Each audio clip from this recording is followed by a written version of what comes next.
What is going on, guys? Welcome back to Too Much Tech, and in today's video, it's a little bit of a late one, kind of a last minute thing. I figured I'm downloading some games on this Alienware laptop right now to test out over the weekend and see how good the performance is. And while I'm waiting for them to download, let's go ahead and talk about the iPhone 11. I haven't all year. I used an iPhone XR briefly this year, but we'll get into that a little bit later.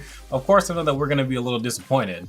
That is for sure and inevitable, because of course we're not going to get exactly what we want.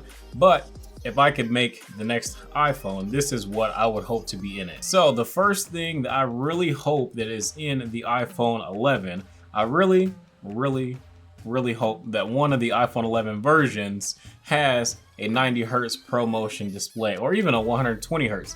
That would be fantastic. Is it going to happen? I don't know. Maybe that iPhone 11 Pro will have it, but I have a caveat about that. Another thing about the display, I want the high-end display to be available in two different sizes. So I want whatever the large size ends up being, 6.5 or 6.8 inches, and 6.1 or 5.8 inch version. I want that one to get a high refresh rate display as well, because I don't know if you guys know or not, but I'm really tired of these huge phones. I really wish that the phones would get thicker, not necessarily bigger and longer and taller. Pause. But I just wish that the phones had bigger batteries. But I just wish that there was still a good amount of focus on that little bit smaller phone before you start to get to these almost 7-inch display devices. So I really hope that this year Apple doesn't neglect the 5.8 inch and 6.1 inch screen size with the upgraded displays. I'm pretty sure they will, but I wish that they wouldn't. The second biggest thing that I really hope is in the next iPhone, the smaller screen size version, or honestly any of them, had a 4,000 milliamp hour battery. So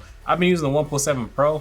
I can't remember how big the battery is, but I'm pretty sure it's pretty big. It lasts me all day long, and it charges really fast too, but honestly I never really have to worry about it just because it lasts all day long. I leave it on 90 Hertz, the battery lasts forever, and I just want that experience in an iOS device. Is that too much to ask? I don't think so. I think it's pretty fair. The phone is, you know, a little bit slimmer than an iPhone XS Max, I would say. Screen is a little bit bigger, 90 Hertz refresh rate again. It's also an OLED panel. The battery lasts really long. Can I say the same for an iPhone XS Max? I haven't daily used one, but from the people that I hear about, you know, coworkers and friends and blah, blah, blah, I don't think their XS Max lasts all day long because they always have it on the charger at some point in the day. So I hope that that is something that will happen later on. And I mean for heavy users, I'm not saying for light users, you know, I check my Instagram a couple times a day and reply to a couple texts and answer some phone calls. No, I'm talking about for heavy users, like watching YouTube videos, screen brightness on max, taking pictures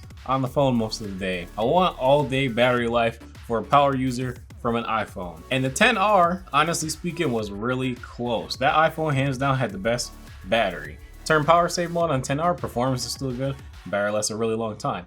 Let's just bring that to all the iPhones. The next thing that I want to see is USB-C. Can we please use one cable to charge everything? Android devices, when you're in the car and you're trying to use Apple CarPlay and your friend has an Android, like, just use USB-C. Apple, you made the first laptop, I don't know if it was the first laptop or not, but you made such a big deal with the original MacBook like 2 or 3 years ago that it had USB-C and blah, blah, blah.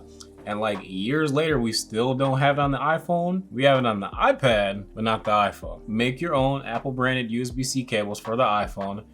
Discontinue the lightning cable after a couple years and make the new standard for charging your iPhone USB-C, just like on the new iPad Pros. And the next time the iPad gets a refresh, do the same thing with the iPads. That way we're all on USB-C. Everyone will appreciate you for it, because now if you have a MacBook, an iPad, an iPhone, you can take one charger with you and charge all of your devices. Of course, the next thing I want to say naturally is going to be a higher resolution, much better in low light photography camera. Give us a low light mode in the software. That would be fantastic. Google's done it, Samsung's done it, I think OnePlus has done it too. I never really use it, but you know, everybody else is doing it, so you might as well too. Everybody copies off each other. It's your turn. Copy off of everybody else that's making these low light camera modes and use it in your software, because honestly, it's probably gonna look better. And another thing about the camera that I really want to talk about, the back cameras, I'm really not that concerned about because the back cameras always perform well. The video quality is good even at 4K 60,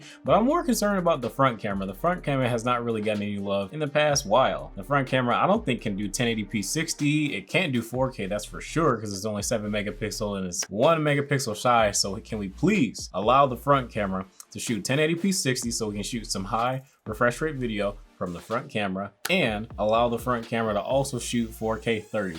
That would be fantastic for vloggers. They'll probably thank you. And it'll just be nice to have the option to have higher resolution video out of your front camera of your $1,000 plus iPhone, because that's how much it's gonna cost. The next big thing that I really want to come to this new version of the iPhone, obviously we want faster Face ID, but more importantly, we really want Touch ID inside of the display.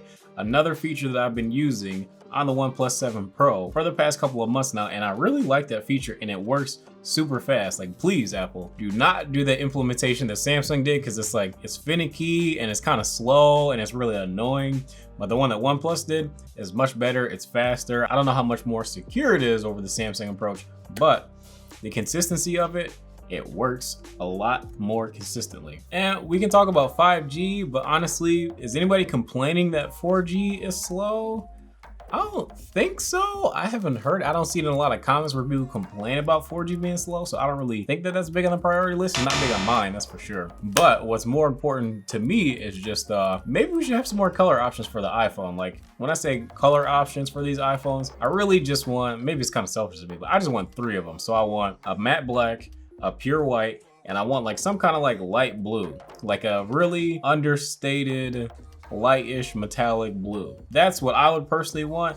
Glass on glass, of course, with wireless charging. Yeah, that's just, those are my 3 picks for my top 3 color options. Anything else would be a bonus, but that would be my 3. But anyways, that is gonna be it for this video today, guys. I didn't want to make this video extra long just because I wanted this video to be super quick. It is kind of last minute. The iPhone event is in just a few days, and I just wanted to let you guys know kind of what I am hoping for out of the new version of the iPhone, at least the highest end version. I just really hope that the screen is not huge, like, oh my God. I just want another smaller device that has long battery life and the few things that I listed below, and that runs iOS. Yeah, I know it just probably sounds like I described a lot of the OnePlus 7 Pro. Don't get me wrong, I like it, but it just doesn't have iOS. But be sure to let me know in the comment section what your version of the perfect iPhone 11 would be, and what you would like to see in it, and what color options you would choose, and we can have a discussion in the comment section. And maybe a few days later, after the Apple event, we can revisit this video and see if anything that we wanted came true or not. If you guys enjoyed this video, be sure to drop a like and subscribe if you guys are new, and I will catch you guys in the next video.